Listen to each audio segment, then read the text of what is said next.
এই প্রবল গরমেও পেটের টানে রাস্তায় বেরোতেই হচ্ছে আমাদের। কিন্তু জানলে চমকে যাবেন, প্রতি বছর প্রায় 50 লক্ষ মানুষ প্রাণ হারান হিট স্ট্রোকে। আমাদের শরীর যখন আচমকা তাপমাত্রার পরিবর্তন সহ্য করতে পারে না, তখনই ঘটে এমনটা। আর তাই এই গরমে যারা রোদের মধ্যে দাঁড়িয়ে কাজ করছেন, বাস, রিক্সা, বাইক কিংবা অটো চালাচ্ছেন, তাদের এই হিটস্ট্রোক বা সানস্ট্রোক হওয়ার সম্ভাবনা সবচেয়ে বেশি। আর একবার যদি কেউ সানস্ট্রোকে আক্রান্ত হয়, তার তৎক্ষণাৎ সঠিক চিকিৎসা না হলেই মৃত্যু কিংবা পঙ্গুত্বের মতো ভয়ঙ্কর পরিণতি হতে পারে। তাই এই গরমে যাদের বাইরে কাজ করতে হয়, বাড়ির সেই সব বাবা, কাকা, দাদা এবং মা বোনেদের জন্য আমাদের বিশেষ নিবেদন, কিভাবে বাঁচবেন সানস্ট্রোকের হাত থেকে। প্রথমেই যেটা বুঝতে হবে সেটা হলো সানস্ট্রোকের লক্ষণগুলো, যাতে আপনি আগাম সতর্ক হয়ে যেতে পারেন। 1. গরমে অনেকক্ষণ কাজ করতে করতে যদি বোঝেন ভিতর থেকে জ্বর আসছে বা শরীরের তাপমাত্রা আচমকা বেড়ে যাচ্ছে, তাহলে সতর্ক হয়ে যান। সঙ্গে সঙ্গে ঠান্ডা কোনো জায়গায় আশ্রয় নিন। 2.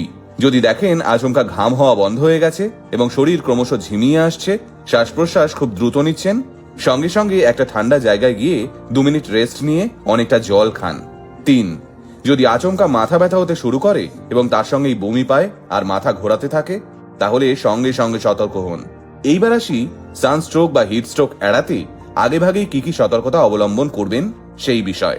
ভিডিওর এই জায়গাটা মন দিয়ে শুনবেন এবং আপনার বাড়ির লোকজনদেরও জানিয়ে রাখবেন। 1. দুপুর 11টা থেকে 4টের মধ্যে আপনাকে যদি বাইরে থাকতে হয়, তাহলে অবশ্যই সুতির হালকা পোশাক পরে বেরোন এবং তার সঙ্গে পা খোলা চটি পরার চেষ্টা করুন। 2. সারাদিন ধরে যতটা সম্ভব ঘন ঘন জল খান। কোনোভাবেই শরীরটাকে শুকিয়ে যেতে দেবেন না। পারলে ঘোল, আখের রস কিংবা ডাবের জল খান। যদি সম্ভব হয় ব্যাগে সবসময় একটা বোতলে ওআরএস গোলা জল কিংবা নুন চিনির জল রাখুন। 3. চড়া রোদ থেকে সরাসরি কনকনে এসির মধ্যে কিংবা কনকনে এসি থেকে সরাসরি চড়া রোদের মধ্যে যাবেন না। এতে শরীর তাপমাত্রা নিয়ন্ত্রণ করার সময় পায় না।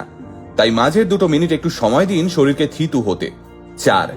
চড়া রোদের মধ্যে দাঁড়িয়ে কোনোভাবেই ঠান্ডা পানীয় বা সফট ড্রিঙ্কস খাবেন না। একটু জিরোন, তারপর খান। 5. মদ্যপান করে কিংবা বিয়ার খেয়ে গরমের মধ্যে রাস্তায় না বেরোনোই ভালো। অনেকেই আবার প্রচুর পরিমাণে চা কফি খান।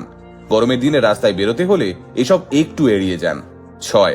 আপনি যদি জিম করেন, তাহলে শরীর চর্চা করেই সঙ্গে সঙ্গে রোদে বেরিয়ে পড়বেন না। এতে সানস্ট্রোকের সম্ভাবনা প্রবল বেড়ে যায়। 7. সবসময় সঙ্গে ছাতা, রোদ চশমা আর রুমাল রাখুন। যদি বাইক বা স্কুটি চালান, তাহলে অবশ্যই হাত এবং মুখ ঢাকা দিয়ে রাখুন, কারণ হেলমেটের মধ্যে আমাদের মাথা ঘেমে ঠান্ডা হয়ে যায় আর হাত মুখে রোদ লেগে তাপমাত্রা বেড়ে যায়, ফলে আচমকা সানস্ট্রোকের শিকার হতে পারেন। 8. গরম থেকে বাঁচতে 3-4 বার স্নান করুন, তাতে কোনো অসুবিধে নেই, কিন্তু রোদ থেকে এসেই মাথায় ঠান্ডা জল ঢালবেন না। এতে মাথায় স্ট্রোক হওয়ার সম্ভাবনা সাংঘাতিক বেড়ে যায়। এবার বলি, চোখের সামনে যদি কাউকে হিট স্ট্রোক বা সানস্ট্রোকে আক্রান্ত হতে দেখেন, তাকে কিভাবে বাঁচাবেন। 1. ভুলেও আক্রান্ত ব্যক্তিকে এসি ঘরে কিংবা কোনো ঠান্ডা জায়গায় ঢুকিয়ে দেবেন না। 2. সবচেয়ে ভালো হয় আক্রান্ত ব্যক্তিকে নর্মাল জলে স্নান করালে কিংবা ঘাড়ে, কানের পাশে, হাতের তলায় অথবা বগলে এবং কুঁচকিতে আইস প্যাক ঘষার ব্যবস্থা করুন। হাতের কাছে আইস প্যাক না থাকলে একটা কাপড় ভিজিয়ে শরীরের ওই জায়গাগুলোতে ঘষতে থাকুন। 3. ব্যক্তিটিকে ভালো করে শ্বাস প্রশ্বাস নিতে দেবেন, তাই অযথা আক্রান্ত মানুষটাকে ঘিরে দাঁড়িয়ে থাকবেন না। 4. সবসময় খেয়াল রাখবেন হিট স্ট্রোকে অজ্ঞান হওয়া মানুষটা ঠিকমতো শ্বাস প্রশ্বাস এবং নাড়ি চলছে কিনা। প্রয়োজন হলে কৃত্রিমভাবে শ্বাস এবং নাড়ি চলাচলের ব্যবস্থা করুন। 5. মানুষটা একটু সুস্থ হলে তাকে যতটা সম্ভব নুন চিনির জল অথবা ওআরএস গোলা জল খাওয়ান। 6.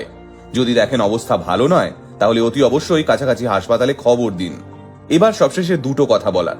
কাউকে রাস্তাঘাটে অসুস্থ হতে দেখলে এড়িয়ে যাবেন না। আজ আপনি এড়িয়ে গেলে কাল আপনার বাবা মাকে দেখেও কেউ হয়তো এড়িয়ে যাবে। আর দ্বিতীয়, যদি সুযোগ থাকে, প্লিজ প্রচুর পরিমাণে গাছ লাগান এবং সরকারের ওপর চাপ সৃষ্টি করুন যাতে তারা গাছ না কাটে।